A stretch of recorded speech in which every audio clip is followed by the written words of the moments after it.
Hello and welcome to the Patent Strategy Scorecard Podcast. I'm your host, Samar Shah, and with me is Ian Holloway. Ian, how are you? It's good to be here.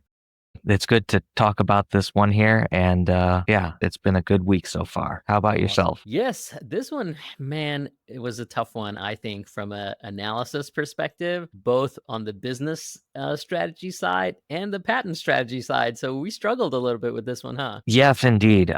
There was a little bit of confusion, I think, on what exactly was the most interesting part of this whole situation. I think we've nailed it down. Yes. So today's episode is about Microsoft and more particularly about its Xbox or gaming division. We warned ourselves and our listeners about this on the first episode. We said that, hey, parsing the patent portfolios of large, giant multinational companies is very difficult. And that's why we started with smaller companies with one business model. And look what we've got ourselves into in episode number 3. We have one of the largest multinational corporations in the world. At least we've limited ourselves to the Xbox or the gaming division, which will help our analysis, or it'll help us parse their portfolio a little bit. But the business strategy was also really challenging to parse here from our perspective. And that's why today we may take a slightly different pathway to the analysis. I think it is impossible to have any meaningful business strategy discussion about this without talking about the history of gaming first. So, we're going to take a walk down memory lane, hopefully, for our listeners. I think that will help set the stage for understanding where Microsoft is today and how they ended up here. And why are they making some of the strategy choices that they are making today? Yeah. With that, let's jump into the history of video gaming. Okay. To me, this sets the stage for the work culture in these different companies. Yeah, I think so. We won't go all the way back, although I would love to at some point, because the history of video games is fascinating. It's so interesting how these things developed and came to be and how some of these companies got started. Usually there was some animosity between the founders and the CEOs, and they took lots of risks. We have a very large market that they have created. But Atari, Sega really started the market and kicked off the console market, I think. Eventually, there was a big recession in the gaming industry. There was a big overinvestment in this space, a bubble, if you will. Sega and Atari kind of went away. Nintendo kind of steps in and cleans up, right? Like they become the dominant console provider in this space. That is all the way up until the mid to late 90s, which is when Sony comes about. Sony originally was hired by Nintendo to develop a disk drive for their Super Nintendo console. They were like, hey, we've got this great way to store data to run games. We can provide better music, better graphics. Nintendo let them develop all that. And then when Sony was done, Nintendo said, yeah, we don't need it. We're going to stick with cartridges. So instead of just walking away, Sony decided to say, all right, let's enter this market ourselves. Yeah, and Sony is very shrewd, I think, from a business strategy perspective. We talked about them in the Netflix episode, and I'm continually impressed. Whenever they decide to enter the market, they tend to do really well, and they tend to be very strategic about how they enter the market, and they have very clear value propositions that they exploit. In this industry is no exception. So what Sony figured out is that games are becoming more and more graphics intensive, right? That is the big differentiator. Before that, you have the Mario Kart games and the Super Mario games. Those are not graphic intensive games. They're very lightweight games. And to this day, it surprises me. I have a Nintendo Switch, and when I download Mario Kart, it's 1 gig, or no, it's not even 1 gig. It's surprisingly small. It might even be like 300 megabytes large. And then when I download like the NBA 2K game, it's 3 gigabytes. So it's massive in comparison. And so I think historically video games were not that graphics intensive. They were focused on gameplay and the user experience. But Sony figures out that, hey, developers are spending more and more time developing really complex graphics, and you need to be able to store all this data, and cartridges just didn't have enough storage and memory bandwidth. CDs did, right? So they're able to store all this information, and they're able to onboard developers onto their platform and say, hey, you can provide a much better complex gaming environment, much more immersive gaming to your game players or to your users by using our system. And Sony really steps in and cleans up that marketplace. I think they become the dominant player, right, by the time PlayStation 1 and PlayStation 2 comes out. To me, this seems like a level of control that both sides took a different path on. Nintendo likes to maintain control, which means they make the cartridges that everybody has to develop their stuff on. Whereas PlayStation allows those developers to work off of CDs, which they don't really control the production of CDs. You can make that yourself. And it's allowing third parties to come in and make your brand better. That's right. Yeah, Nintendo, it's a double whammy, right? So one, Sony just has a better product, right? They can just offer a better game and a better, more immersive gameplay. Nintendo cannot offer that because they want control, like you said, and they can control the cartridges because they own the IP on the cartridge itself. Like they had all sorts of restrictions. If a game developer wanted to like sell more cartridges because they sold out, they would have to get Nintendo's permission first, which is insane. And Nintendo would just withhold permission or just sit on that request for a while. It's just like a painful company to work with by all attempts. And they also took a big chunk and margin out of these games as well. So they said, hey, if you want the privilege of being on our platform, you had to pay us all these royalties and all this portions of your sales and all that stuff. So not only does Nintendo end up with an inferior product, so to speak, but they also are just more difficult to work with. And that's the 1-2 punch, right? That allows Sony to just really step in and take market share away from them.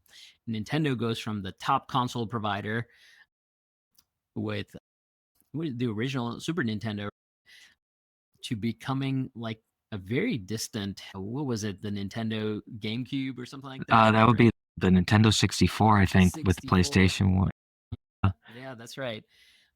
So yeah, so they become a very small percentage of the market. They niche down and they start playing a slightly different game, right? Because they can't compete with Sony and PlayStation and these really graphics intensive games. All right. So let's get into when Microsoft is finally going to enter this market then, right? Yeah. Microsoft has another perspective on this thing, right? So they want to just enter the market. They see this as a growing, lucrative hardware software business. Microsoft famously is in the PC market and they're dominating there. I don't know all the motivations for wanting to be in this marketplace to begin with, but they do have a strategy where they say, hey, we're going to come in and we're going to undercut Sony. So we're going to offer a lot of the same functionality. Maybe our resolution won't be as high. Maybe our rendering speed won't be as fast, but we are going to offer a cheaper alternative, right? And Microsoft really is able to take a lot of market share away from Sony, right? They become in equal footing, I think. And I think with the PS3 generation, which would be what, early to mid 2000s. That's correct. Yes. I think they come out with the Xbox One and really start taking a lot of market share away from Sony because they offer basically the same thing, just slightly worse, but also quite a bit cheaper. And that's a great way to take the bottom end of the market and develop that console business line for them. So they're able to just outvalue Sony at this point in time. That's right. So Microsoft's doing this. Simultaneously, Sony is going in the opposite direction. They come out with the PS3 and they offer much better performance than Microsoft. They include like a Blu-ray player, which is pretty expensive technology that they have to license. They really get their clock cleaned by Microsoft in this generation, right? The Xbox One outsells PS3 for the first time ever. And mostly it's because Microsoft's offering more or less the same thing, but at a much better price point value proposition. And Sony is going in the opposite direction. They're making things more and more complex, more and more expensive, and not enough of a value proposition to justify that expense. So Microsoft has a great strategy coming in at that lower price. They must maintain that strategy then, right? Since they've carved out that niche for themselves. You would think, right? Hey, if it works, definitely don't keep doing it. That's right. And this is going to be maybe a theme. And this is why we're going through this history here. And hopefully, this is interesting to our listeners because it's also a good case study in how to lose momentum and give away your advantages. So you would think Microsoft's going to be like, okay, this works. We're always going to undercut Sony by $100, right? Because it works so well. But I think there are some market conditions that are changing. It also used to be, and maybe this is something we should have talked about in the Nintendo Sony battles, but it was also very expensive to change platforms for game developers. So if you were a game developer and you were developing a game for Sony PlayStation 1, for example, and you wanted it to also work on Nintendo 64, it was very difficult. You'd have to basically rewrite the code and maybe do a lot of enhancements on the graphics because they had very different performing graphics capabilities. Mhm. So it was like making a whole new game at that point. The developers would only pick one console and say, hey, we're either going to be on N64 or we're going to be on PlayStation 1. There wasn't a lot of cross compatibility. So you might pick a console based on what games are available. Okay. Yes, that's right. And it wasn't an exclusive as we think about it today because exclusivity implies some contractual obligations, but there were no contractual restrictions. Like game developers, it just didn't make sense for them to develop for two different consoles because it'd be like developing 2 times as many games, and that's not something they wanted to do. They would much rather focus on one and then be successful there than to do it for two different things. Especially as the Nintendo market share was shrinking, it wouldn't make any sense to develop a whole new game for a much smaller audience. So that's the backdrop here. You have these game engines that come online, like the Unreal Engine, which make it easier to port games from one console to the other. So by the time you get to the PlayStation 3, PS4, and Xbox One generation, almost all the games are on both platforms, right? Because you have to do some coding, but it wasn't a huge amount of coding. It's not making a whole new game at this point. Small investment for pretty big payoff, assuming you're reaching out to the other half of the video gaming consumer base. Exactly right. So yeah, the market is growing, and also because Xbox has taken such a big chunk of the market, it makes all the sense, economic sense, to do the porting, even if it's painful, as you need to reach the other half of the gaming market at this point. So these are the changing environments, right? By the time the PlayStation 3 battle versus Xbox One battle is finished, I think Sony smartly recognizes that. And they just got their clock clean with the PS3. So they're like, okay, what do we do now? Because we won against Nintendo by offering just a bigger library of games. But that's not going to work against Xbox, right? Because all the games are on both of our libraries. So that's not a way. And then we also tried to just offer better graphics performance, game performance. That didn't work either because our PS3 was way better than Xbox One. So what do we do? And so I think they come up with a couple of different things.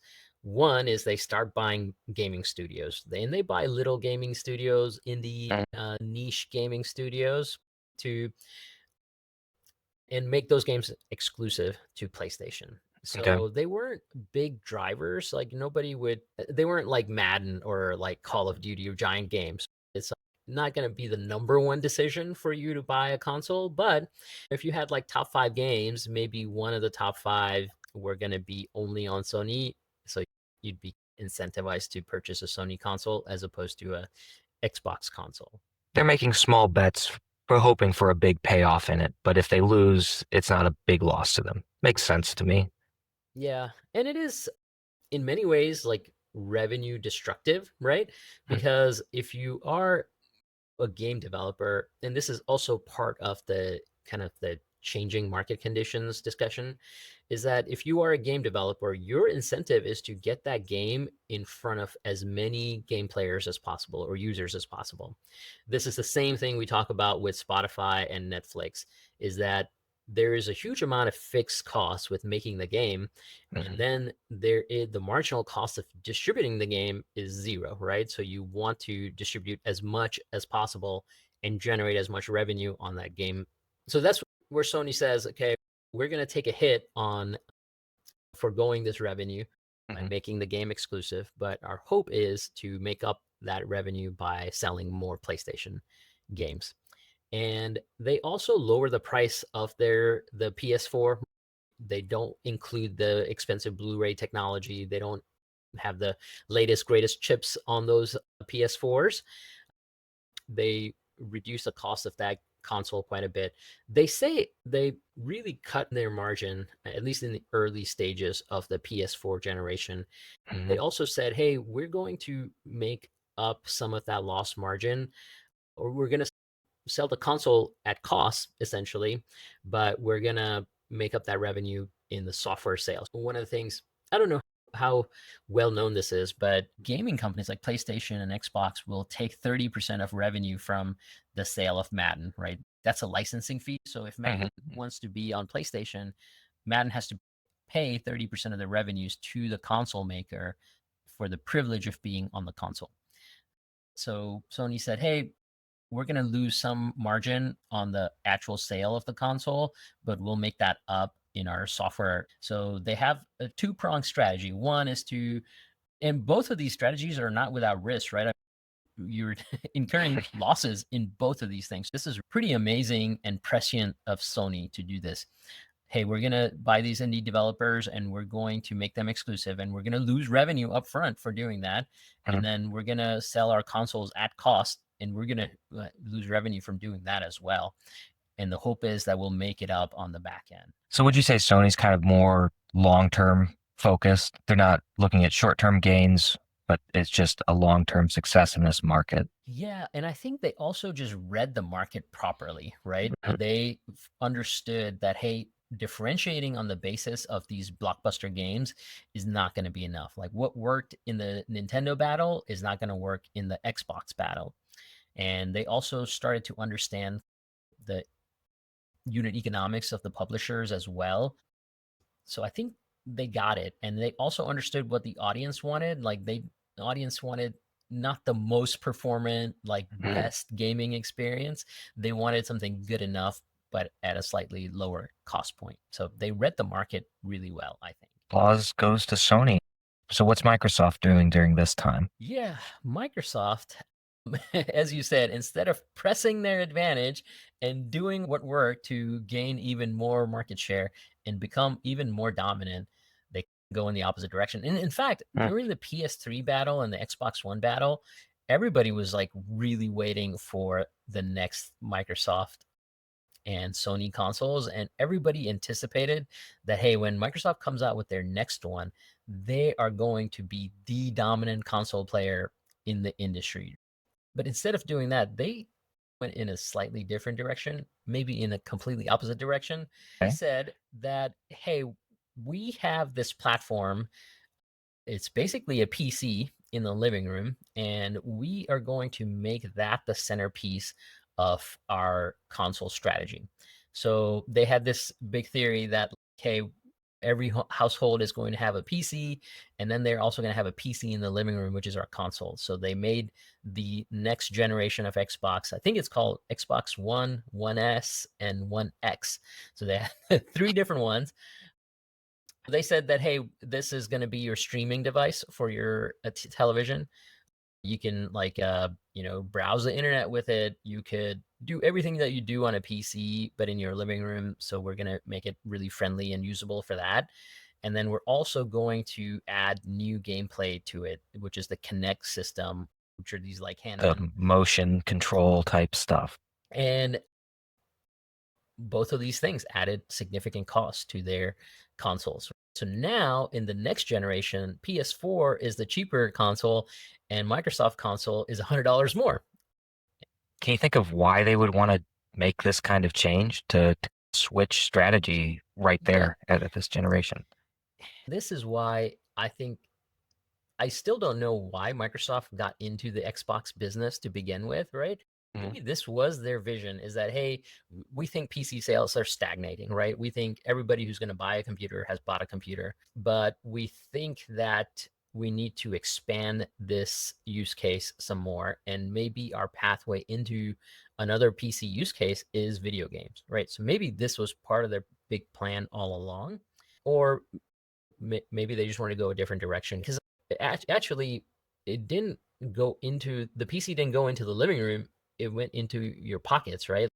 The actual PC was the iPhone, or the mobile computing device. So I think they just maybe misunderstood the market, or maybe they just were like so convinced that everybody's going to have a PC in their living room that like this was very obvious to them. I'm not really sure. So we've got all these mobile phones now. Of course, people know of all these addictive games on them, right?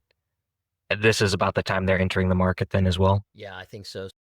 In this generation, the PS4, Xbox One, Sony just completely cleans Microsoft's clock, right?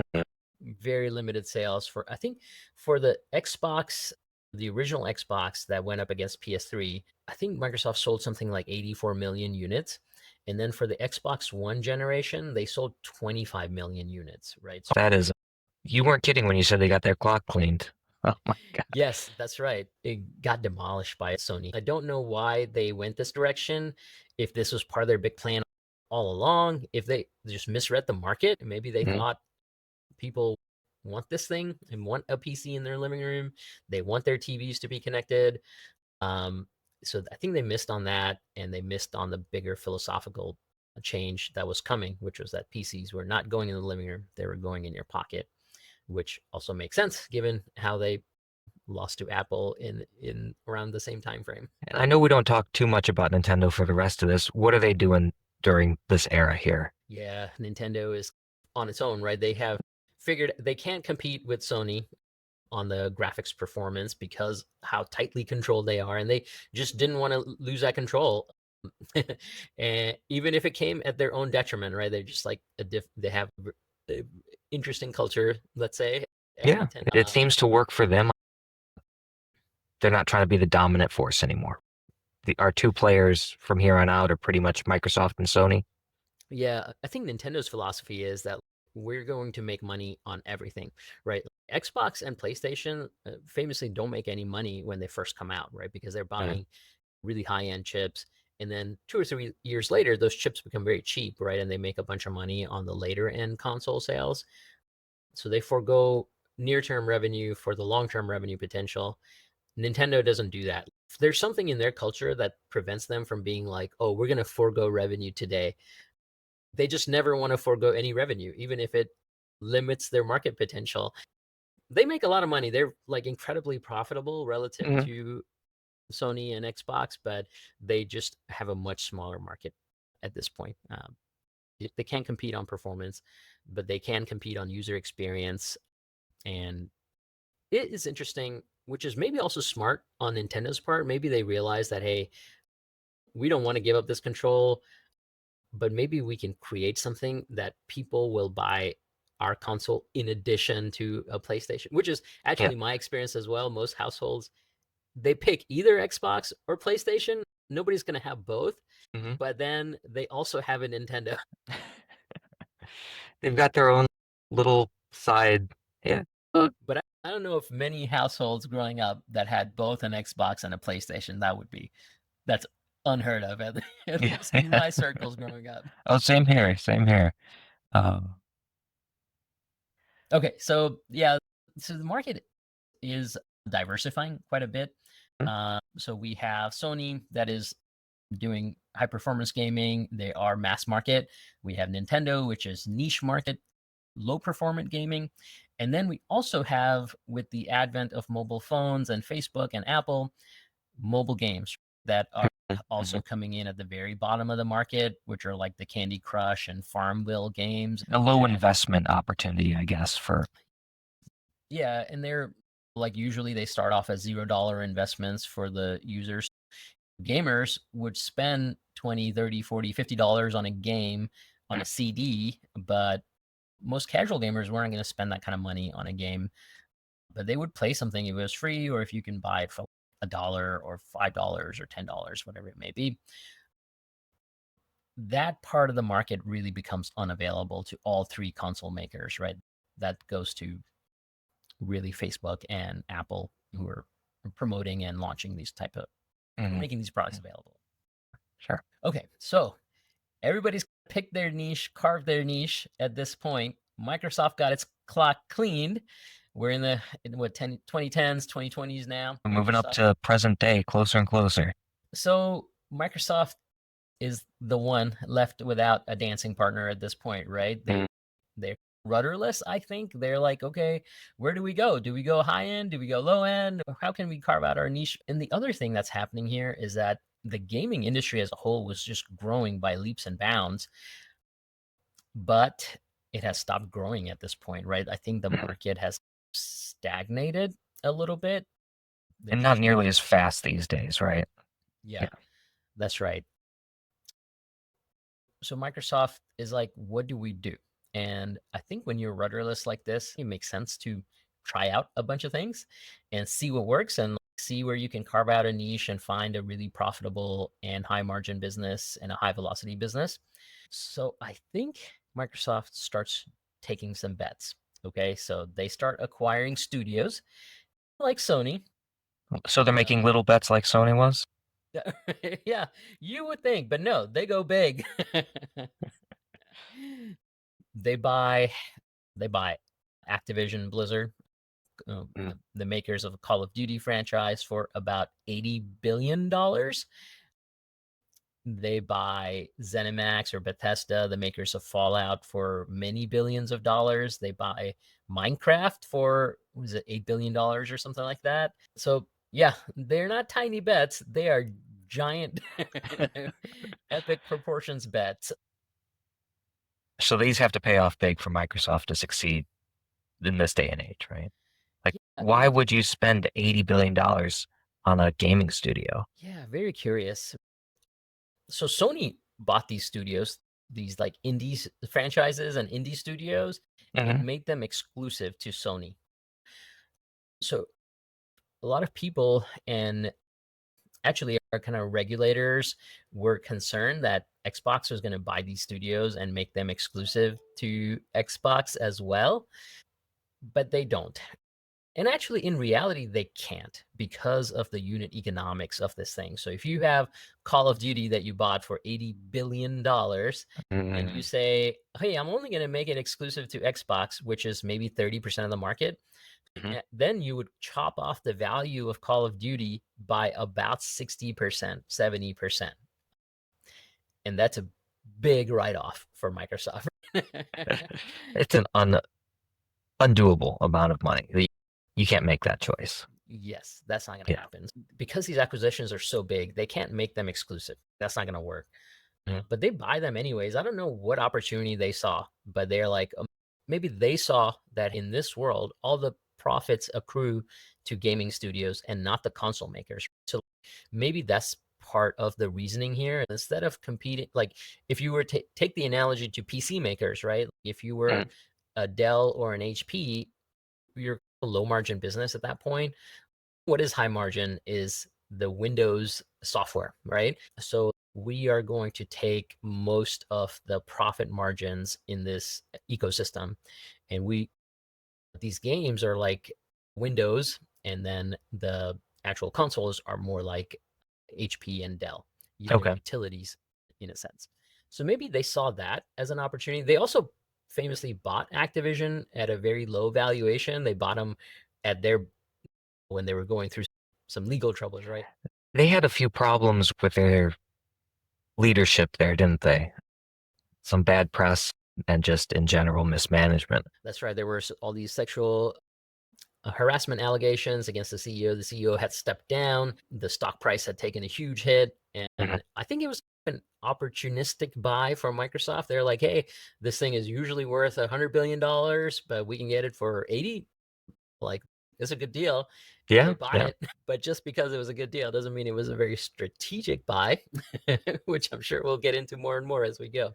But yeah, maybe that's the thought process, is that, hey, all the value is accruing to the gaming studios, so let's be there because that's like the high margin business, maybe. Okay, that's fair. Which kind of makes sense. Like that to me is a reasonable thought process and a reasonable strategic decision. But that strategic decision doesn't make a lot of sense when you look at their subsequent strategic decisions. So to me, I was like, okay, maybe Microsoft is just moving in a different direction.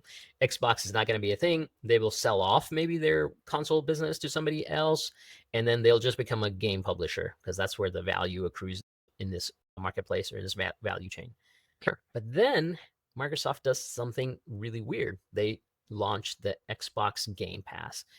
And the whole, maybe we should talk about what this Game Pass is, but I say basically yeah, go ahead, Ian. we've got a streaming service here that Xbox can offer or Microsoft can offer to their Xbox console. You get a Game Pass, you pay a monthly subscription, and you're entitled to a series of games. And in addition, you can get the same Game Pass to work on your PC as well. But I think it's restricted just to the Xbox and PC, right? That's right.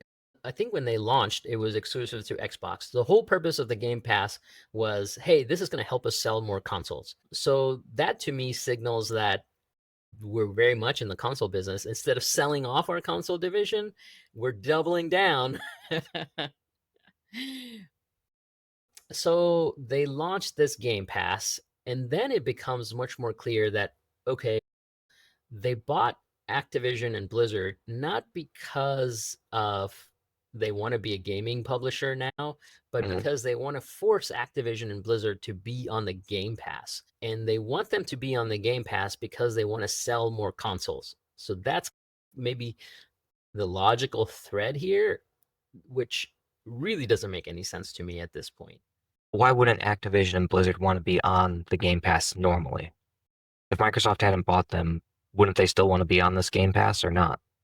Not at all, because Activision is selling Call of Duty for $80 a disc, right?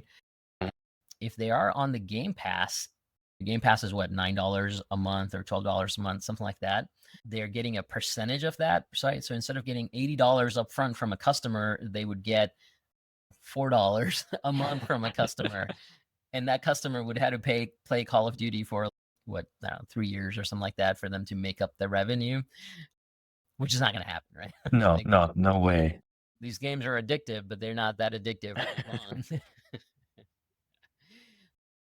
Yeah, so they launched this Game Pass, and they're like, oh, it's going to help us sell more consoles. But in order to sell more consoles, they have to have a bunch of games on Game Pass. And most game publishers are like, no, we don't want to be on the Game Pass. That's not a great value proposition for us. We're not going to go from $80 a game to a few dollars a month. Yeah. So I think they buy these gaming studios to get them on the Game Pass. And like in theoretical, it's like a virtuous cycle. They all feed into each other, and eventually everybody makes more money.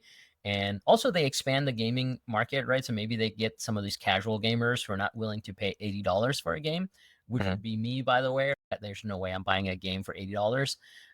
But I may play something for a couple hours a month if it was $10 a month, right? So maybe that's the idea there, is that, hey, like all of these will feed into each other, will greatly expand the market of gamers out there, will grow the pie, and then we'll make more money that way. But none of it really works, Ian. No. So instead of being like a virtuous cycle, it just becomes, like you said, total whipsawing or at odds at each other. The studios require a horizontal distribution model, like the Netflix and Spotify models that we talked about. They want to sell to as many people as possible for as high a price as possible, because you have a huge upfront investment, and then the distribution costs are basically zero. Consoles are the exact opposite, right? You want to sell as many as possible, and you want to have as many exclusive as possible to drive that sales decision, because otherwise you're competing on price, and then you're already selling these at cost in the first couple of years of the game console. So if you want to go even lower, you would lose money, which is a tough place to be. And then the Game Pass itself is value destructive to large studios, because it costs a huge amount of money, these gaming studios, to make these games. They're almost like Hollywood studios at this point, right? It takes millions and billions of dollars to make a game, and then they sell it for an expensive price, and they make it up that way. It's not like a indie gaming model where you spend few $100,000 making a game, and then you can survive off of and make a great business out of $2 a month or something like that. It doesn't work that way. No. So we're all over the place here with Microsoft, right? Yeah, yeah, it is tough. It's a beautiful theoretical model, right? That all these things are going to feed into themselves, and we're going to grow the market, and we're going to just dominate and crush it. But I don't think it reconciles with the economic reality of all these various business lines and models, because these gaming studios they acquired are so expensive that Microsoft is overweight there. And that's maybe the real problem, is that because they're so overweight on these gaming studios, Microsoft is essentially a gaming studio now. They Yeah. can't. So Sony, because they acquired these niche gaming studios and made them exclusive, like that's value destructive as well. There's no doubt about it. Instead of being on 100% of the consoles, they're on 60% of the consoles or 70% of the consoles. So they are foregoing all this revenue by making them exclusive. It's so much easier to forego revenue that you don't have, right? When you acquire a company for X amount of dollars, and then you say, okay, we're going to forego X plus 10, right? We're going to make that up later. But it's so much harder to say, hey, I bought a company for X amount of dollars, but now this company is going to be worth X minus 50. Even though the math might be the same, the human component of it is it's a write-off. Is a No. big difference.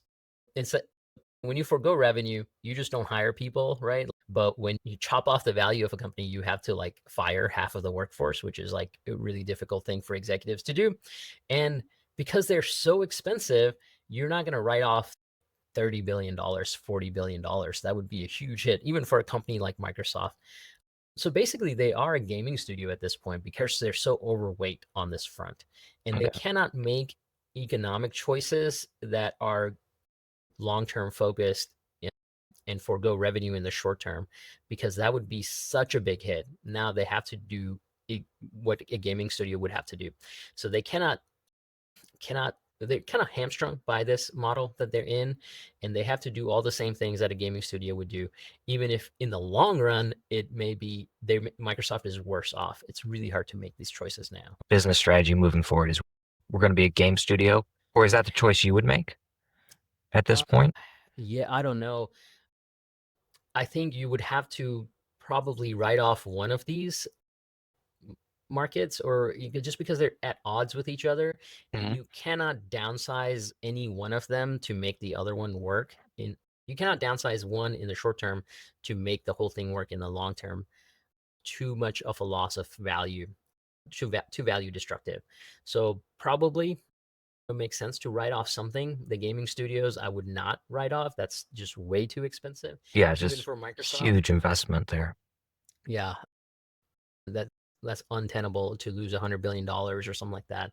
Mhm. To be clear, they wouldn't lose that much, but it's still huge. Maybe the console market, I would maybe write that off and say, okay, what we are going to be is the gaming studio of the video game market, as well as maybe the software layer.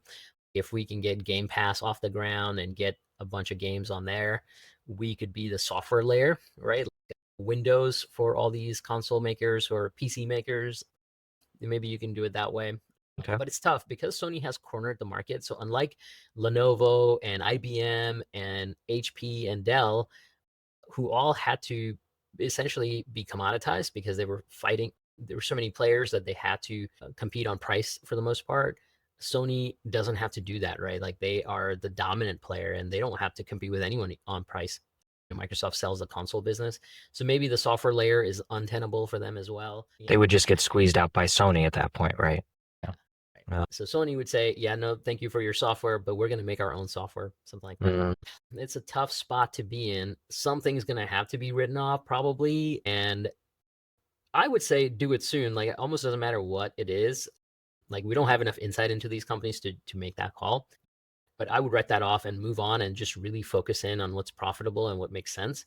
But Okay. instead, they're just pursuing all of these business lines simultaneously, and they're really limiting their potential on all fronts, as opposed to picking a potential and then trying to win on that potential.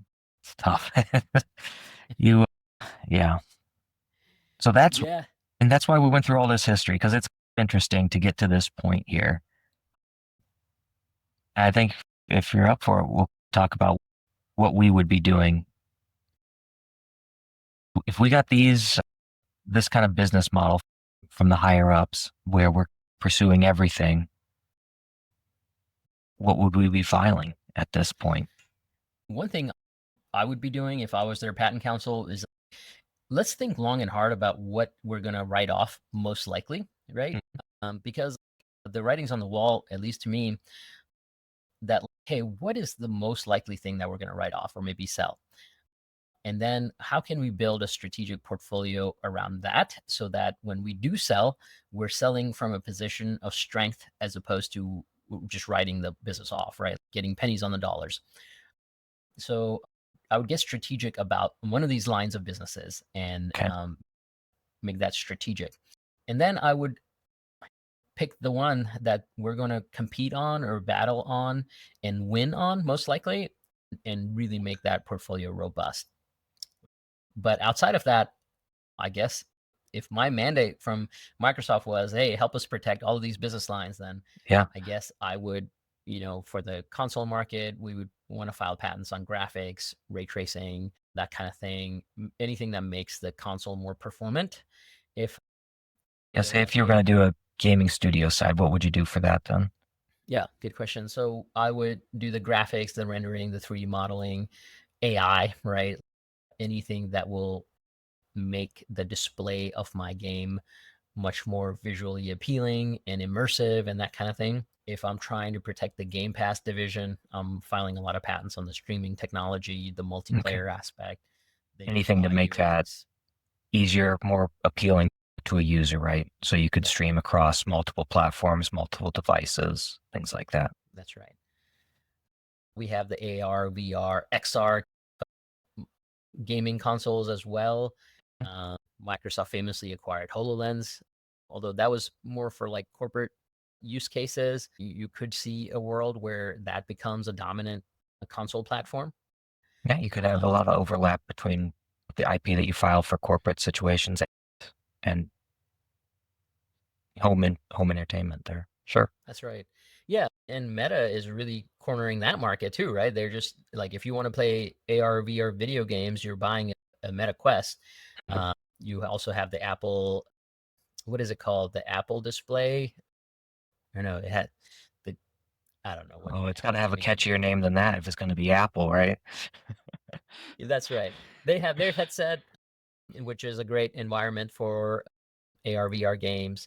So maybe that's like another area of gaming that Microsoft could pursue and become dominant in.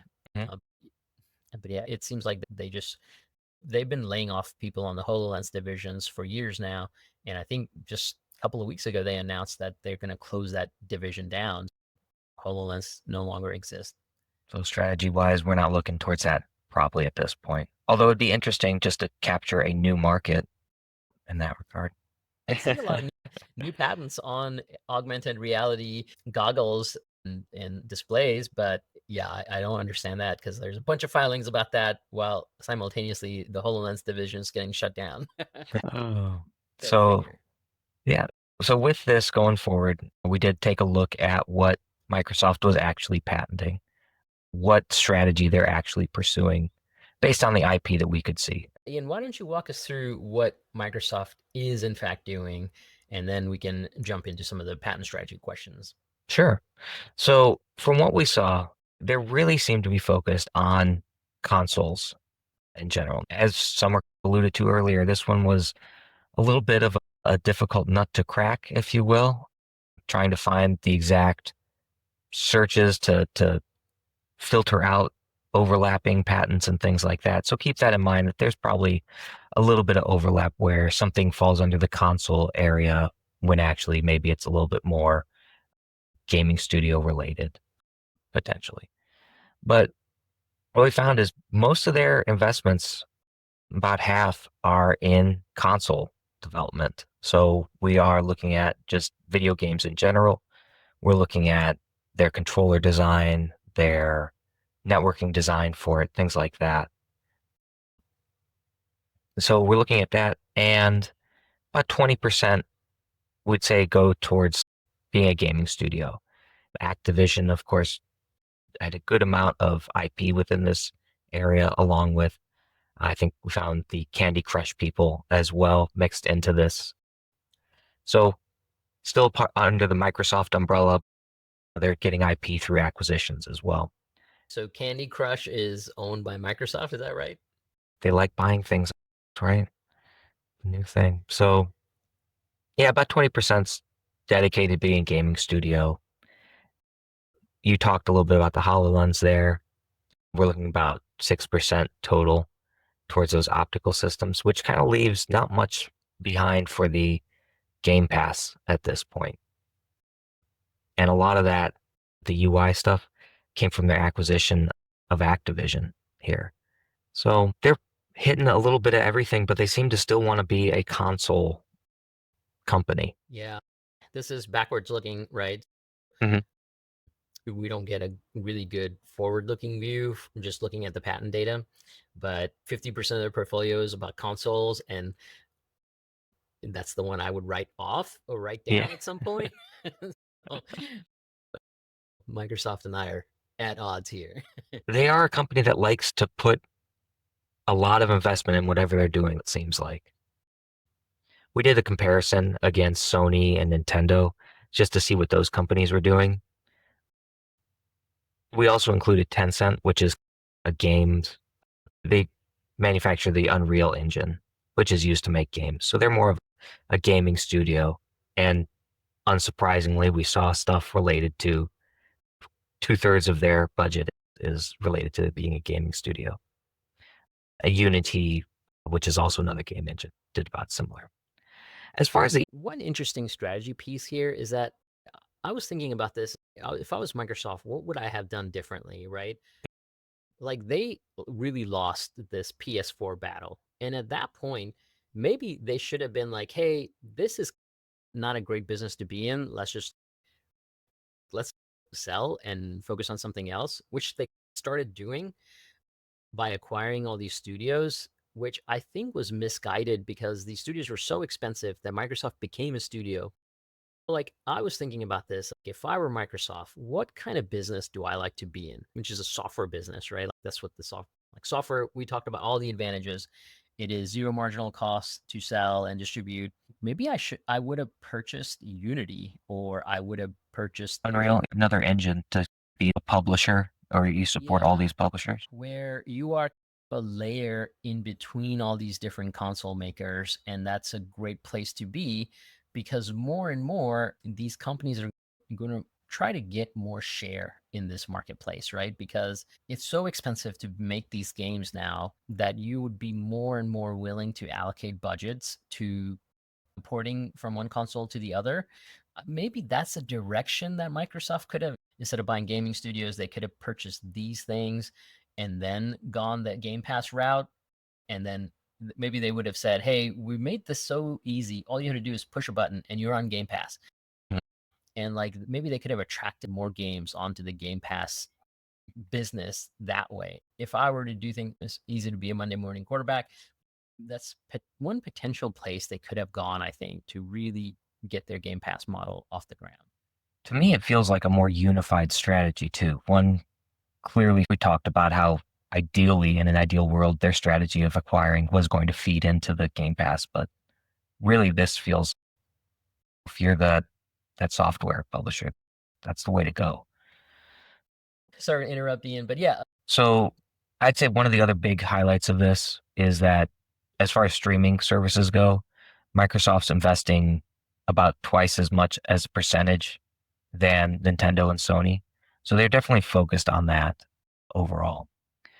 But when you look at total number of filings, Sony's filing about 50% more patents than Microsoft is. So they're much more aggressive in this environment than I'd say Microsoft overall, uh, which is fine. Just a different kind of strategy. There's a little bit more of the four strategies that we talked about that made up almost 90% of Microsoft's total IP that we saw filed in this environment. And For Sony and Nintendo, it was about 60%. So they're able to put their money into other, maybe tangentially related items, whereas Microsoft is really heavily invested in these four strategies. So over time, I think what we saw when Microsoft was in that Kinect era, starting out, they slowly invested or filed in the video gaming sector, those kind of key technologies, and really ramped it up around the time that the Kinect and all that home computer in your living room era. And then what we've seen is a kind of a drop off after that in the late 2010s era. Summer. Litigation wise, Microsoft has been a lot more involved, and this is, remember, restricted to their video gaming divisions. A lot more involved than our last two, Netflix and Spotify. We've got 13 total cases with 11 patents involved here. Where does it, or is it mixed? Yeah. So maybe I'll circle back to the answer here in a second. But one of my pet theories is that when a market is growing, like the Spotify and the Netflix markets are growing significantly, there's very little litigation usually, right? Everybody's focusing on getting a bigger piece of a bigger pie. Mhm. But when the market starts shrinking, it usually prompts some consolidation and it prompts litigation because now instead of everyone focusing on growing the pie, everybody's focusing on getting a bigger percentage of a shrinking pie. So maybe it's an indication of how the market is growing or not growing. Mhm. And maybe it's an indication of how well does Microsoft deploy these assets, because these are assets. If you think about it, you have what, 25,000 families, is that right, Ian? Which is like how many patents probably? Oh gosh, yeah, it's almost. I think it was 2,500 families Oh, or 2,500 27. Yeah, families. 2,500. But we're looking at, and this is just video gaming. Yeah, We're looking at 10,000 some 10,000 more. patents, Yeah, right? yeah. And out of those, only 4 or 5 of them have been involved in litigation. So like to me, it's some kind of an indicator of like how readily deployable this asset is.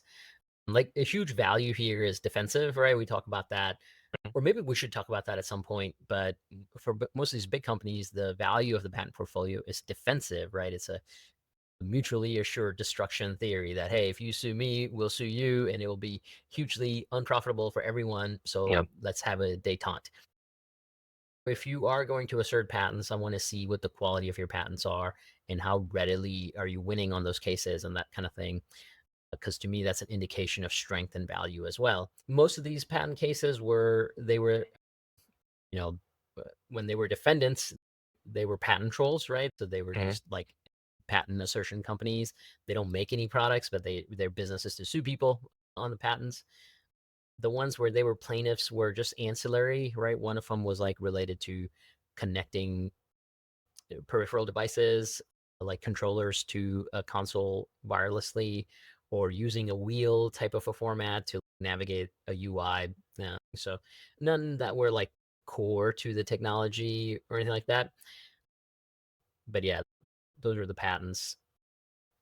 I don't think they gave me an indication of a position of strength or, hey, this is a killer patent that like we can extract value out of the marketplace with. They were just kind of small ancillary litigations.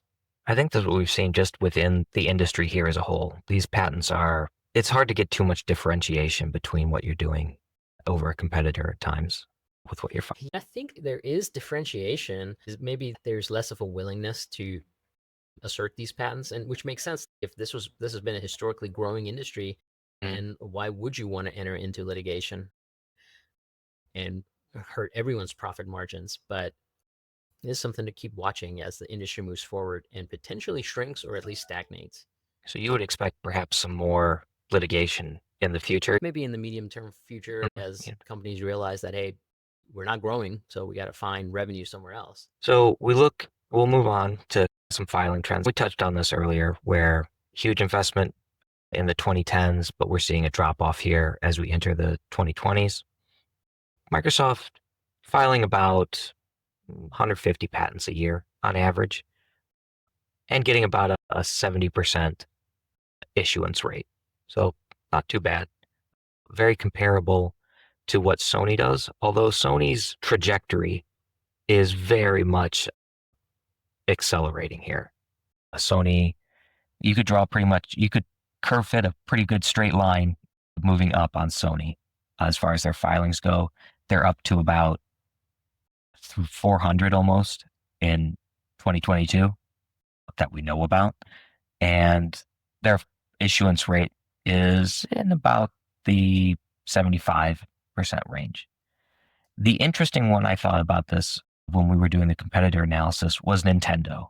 They seem kind of risk averse, or they just file on stuff that they know that they can get issued, or they are very thorough in their prosecution of their patents. They're making sure that they're getting them because they only file about, on average, 60 a year, but their issuance rate is 95%.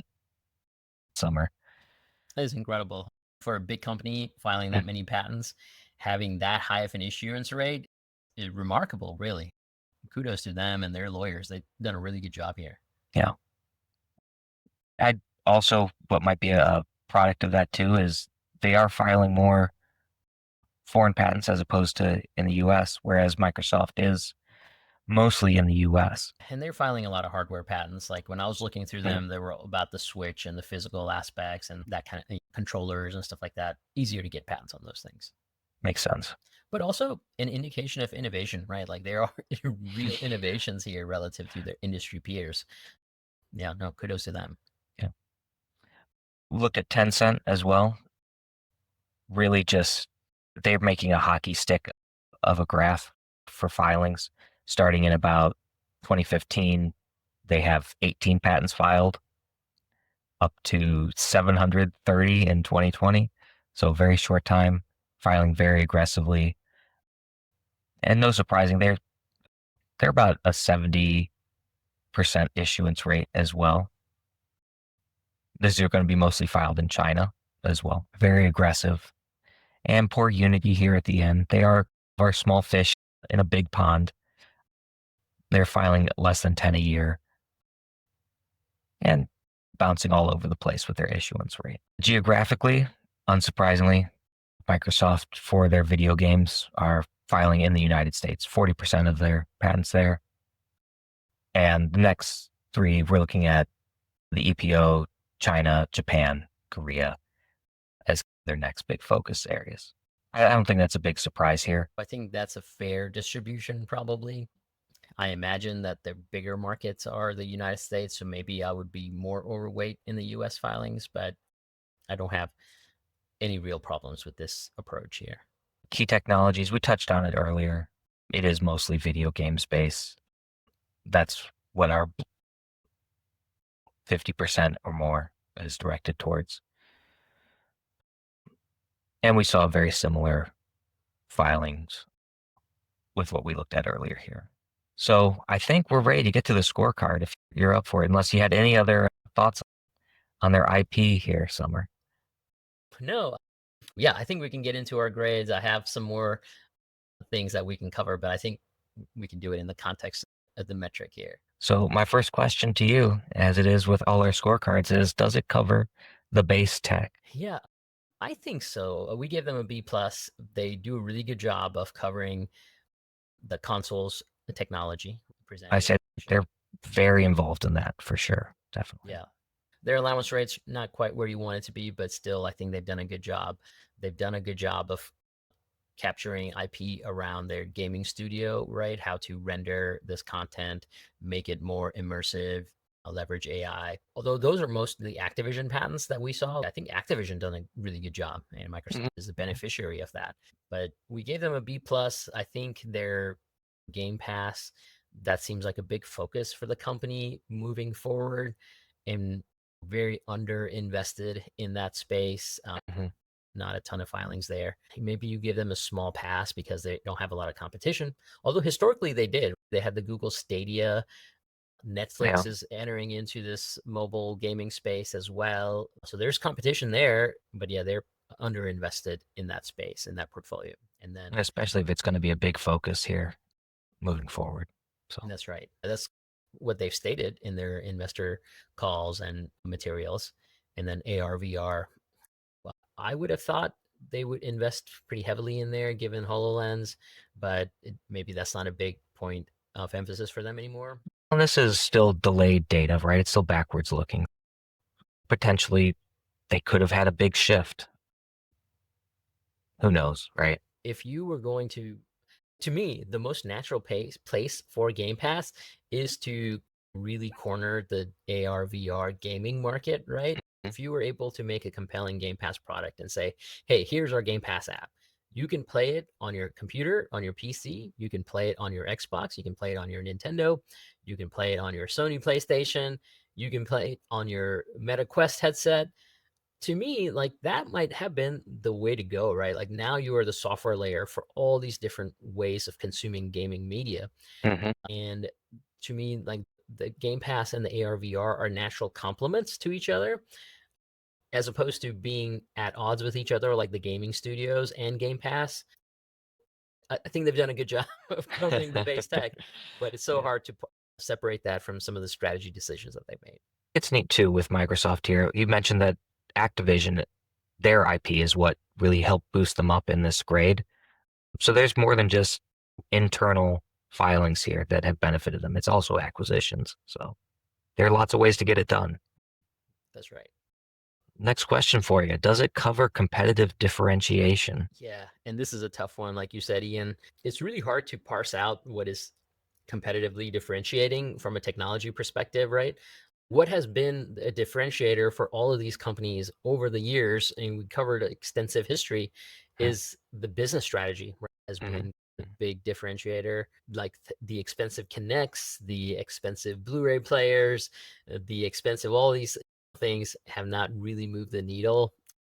It's the it's all the other stuff. So we gave them a C. This one was a tough one. Yeah, go ahead, Ian. Just in general, because you could say that they haven't gotten into a lot of, they haven't stepped on each other's toes very much in an IP sense, but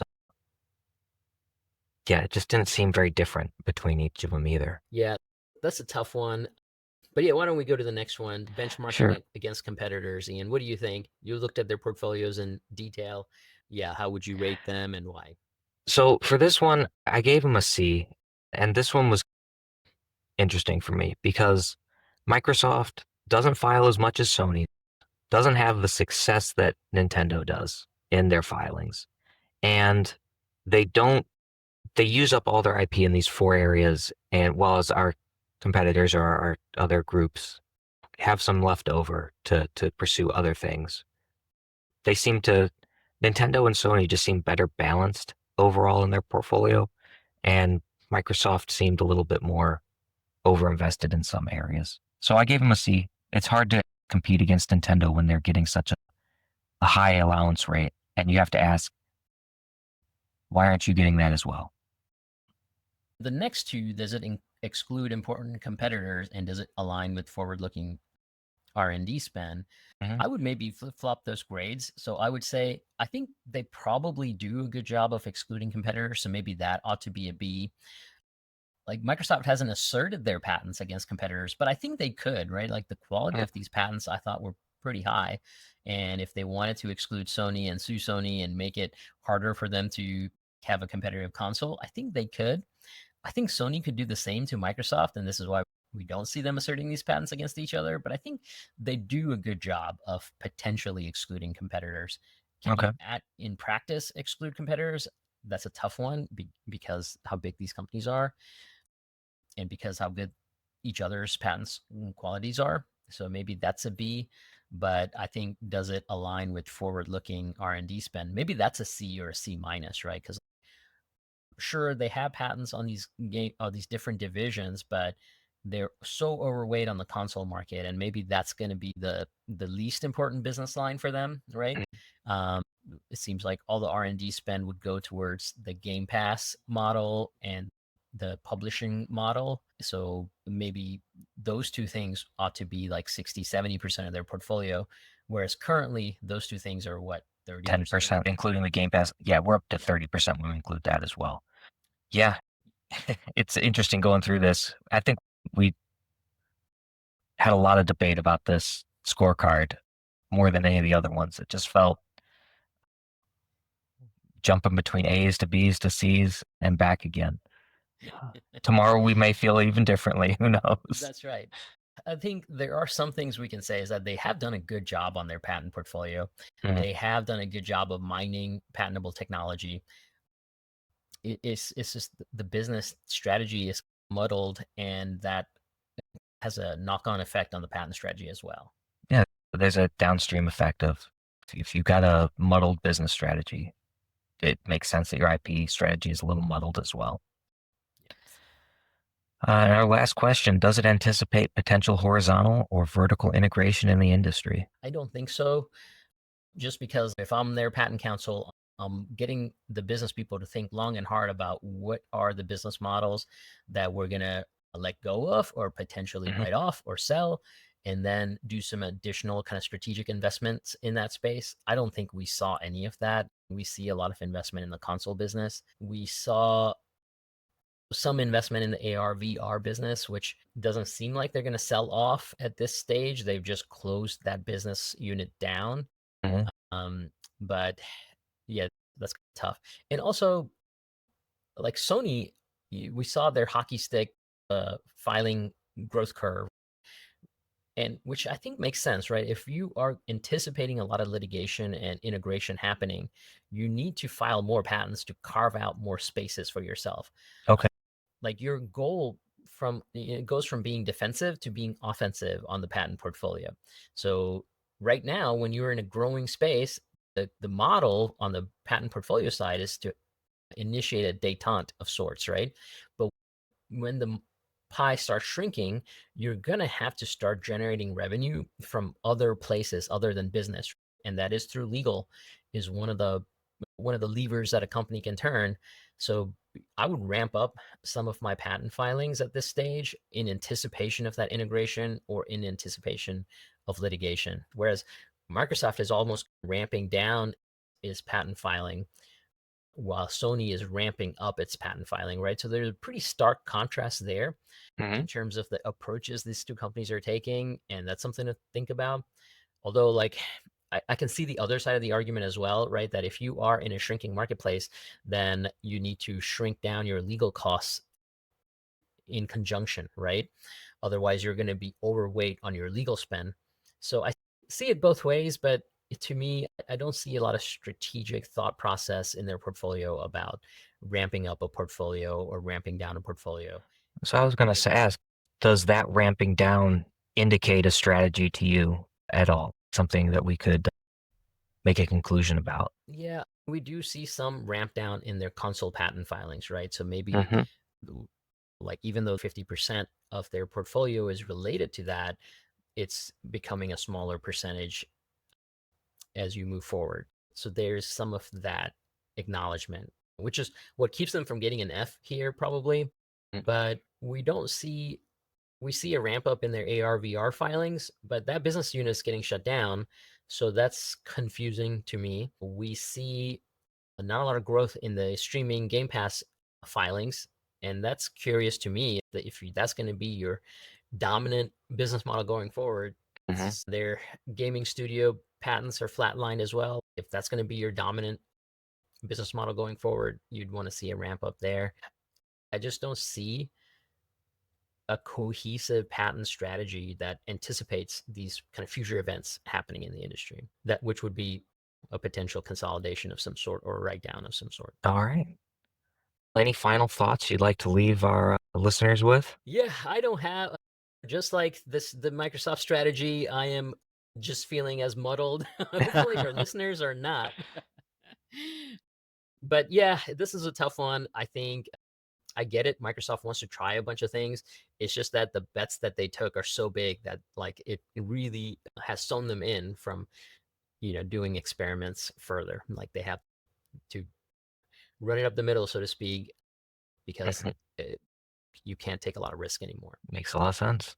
They've put themselves in this position and they're going to continue on with it. Thanks, Summer, for sharing insights on this. I think this was worth the wait still. Yes, you too, Ian. This portfolio was not easy to parse, and you did a great job. So I appreciate that. This is fun. I had a great time as well. Awesome. Thanks everyone for listening. We appreciate it, and we'll see you on the next one. See you in the next one. Take care. The Patent Strategy Podcast is recorded for informational purposes only and should not be considered legal, business, or professional advice. We are not responsible for any loss, damages, or liability that may arise from the use of this podcast. The podcast is not intended to replace professional legal advice and should not be treated as such. The views expressed in this podcast may not be those of the host or the management.